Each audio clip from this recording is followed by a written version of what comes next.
What if we could solve water shortages by looking at, well, the driest place on Earth?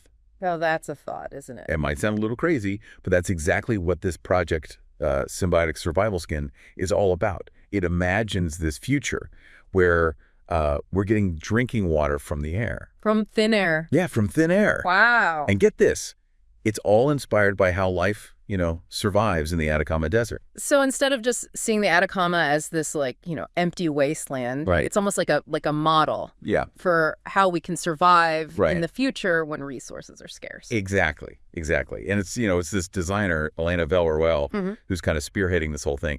And she's really interested in these extremophiles. Right? Do you want to maybe quickly explain extremophiles? Yeah, so basically we're talking about microscopic organisms that can live in the most extreme environments. Yeah. Like super hot, super salty, or in this case, incredibly dry places.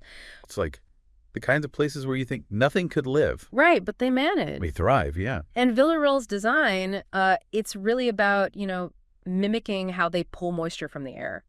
It's incredible. It's like they're squeezing water out of... Ooh, thin air. Yeah, exactly. Yeah. And it's so cool how she's actually created a design based on this, the ceramic tile with that, that hydrogel network. Right, it's like this high-tech sponge almost, Yeah. mimicking how these extremophiles work. And it's a great example of biomimicry. Yeah, it's like looking to nature. Right, Absolutely. Nature has already solved so many problems. right. Right. So we can borrow those solutions. And this project doesn't just copy the form. It's about really understanding how it works Right. and making it into a real design. I was really impressed by, Villarreal's design process. Like she really dove deep into the research, Yeah, studied the communities of these extremophiles. right. It's not just about cool ideas.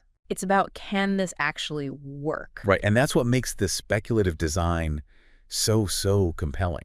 It's not just like, oh, wouldn't it be cool if... Exactly. It's like, hey, this could actually be a solution, Yeah.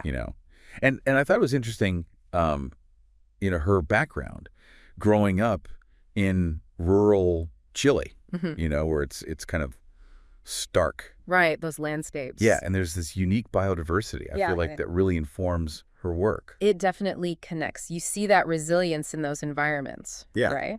And that's what this project is about. Like, even when things are tough, Yeah. we can adapt. We can find ways to thrive. Yeah, it's a powerful message. Yeah. This whole deep dive has really got me thinking, like, what else can we, use biomimicry for? Oh, the possibilities are endless. Yeah. It's a whole new way of looking at how we design and solve problems. Instead of just taking from nature, we can learn from it. Absolutely. And that brings us to the end of another deep dive on